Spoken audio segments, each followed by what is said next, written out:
Okay, so for many people, especially maybe those coming from a Christian background, there's this common idea, right? Hmm. That the gospel, salvation through faith in Jesus is kind of separate from the law, the Old Testament stuff. Yeah, that's a pretty standard understanding. Law over here, gospel over there. But what if that's not quite the full story? Mm. What if there's actually a really deep connection there, especially if we look at what Jesus himself was teaching? That's exactly what we're digging into today. We've been looking at some sources, including this really insightful Bible Humanities lecture on YouTube that kind of re-examines the historical context. Okay. And it really challenges that separation you mentioned. So our mission really is to explore Jesus's direct teachings in the Gospels, specifically how this ancient idea, the Jubilee, or Huinyan, as it's known in Korean, Jubilee, right. how that's actually fundamental to the gospel Jesus preached, and maybe how later interpretations shifted things.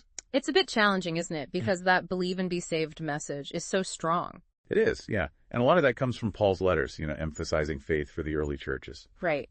But looking at these sources, it seems that really clear formula, it isn't quite as front and center in the Gospels themselves when Jesus is speaking. Exactly. So we're trying to get back to what Jesus personally taught about salvation, his specific time and place.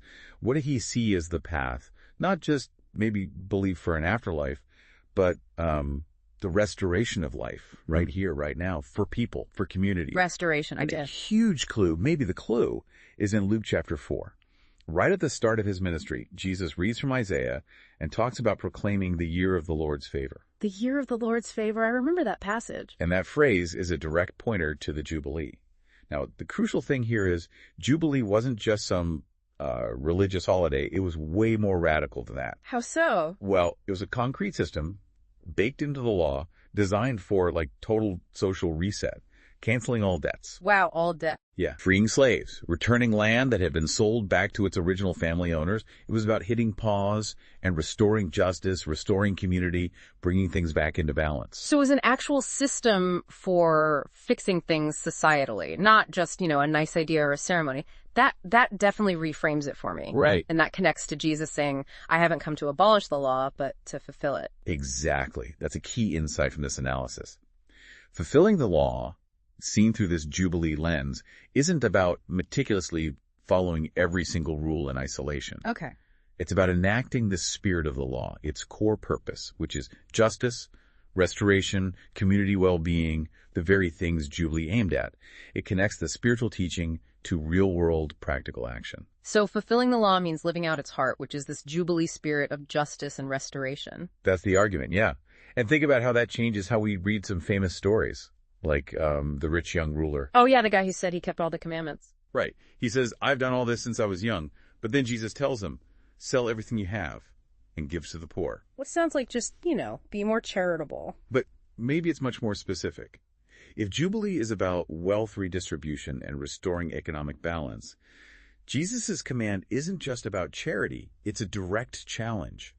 Embody the law's core principle, embody Jubilee. Especially as the text implies he was wealthy, likely through land, which was the primary source of wealth. So his failure wasn't just a lack of generosity in general, it was a refusal to participate in the fundamental Jubilee principle of sharing wealth, maybe wealth he'd accumulated, precisely because Jubilee wasn't being practiced. It really highlights that distinction, doesn't it? It does. Okay, so if that's failure, what did Jesus point to as salvation actually happening? Well, look at the contrast with Zacchaeus, Right, tax collector. right up in the tree. Yeah. And he has this change of heart, stands up and declares, Look, Lord, here and now I give half of my possessions to the poor, and if I have cheated anybody out of anything, I will pay back 4 times the amount.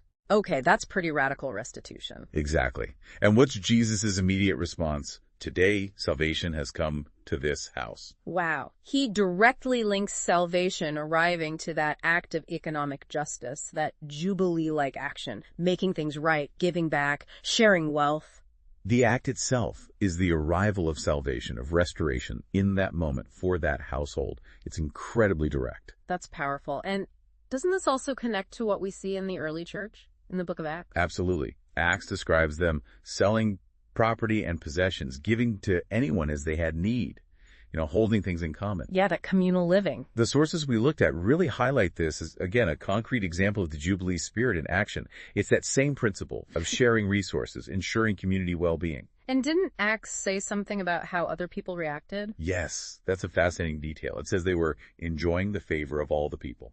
Not just other believers, but all the people. Okay, so the wider society saw this way of living, this practical Jubilee stuff, and recognized it as good, as something valuable.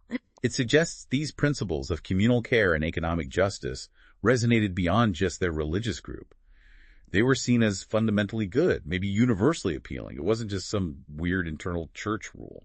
So, pulling this together, this deep dive is arguing that Jesus' idea of salvation wasn't just an internal belief-only thing.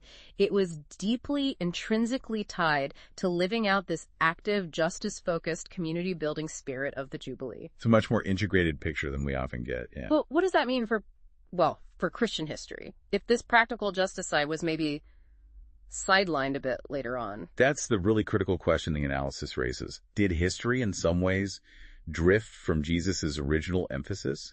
If later interpretations, maybe focusing more on certain readings of Paul, emphasized the faith aspect, maybe because implementing widespread Jubilee was just too difficult, too radical, too challenging for the status quo. Perhaps. If that practical, justice-oriented salvation that seems so central in the Gospels got downplayed, what did that mean? How did that affect the way Christianity interacted with the social structures, with poverty, with injustice over the centuries? It really makes you wonder. Wow. Yeah, definitely a lot to think about there. We've covered a lot today, really exploring that connection between law and gospel through the lens of Jubilee and what Jesus himself seemed to be prioritizing for a restored, flourishing life. The idea that salvation is so deeply connected to practicing these principles, community well-being, justice, restoration, it's quite profound. It really is. So maybe a final thought for you, our listener, to chew on. Yeah. If salvation, this idea of restoring a whole and flourishing life, really is so tied up with practicing things like the Jubilee spirit, fostering community, seeking justice, what might that mean for how you think about pursuing a better life for spiritual fulfillment today? Right. How could those practical, outward-looking values apply in your own life, your own journey, whether that's within a traditional religious path or, completely outside of it? Yeah. Something to consider.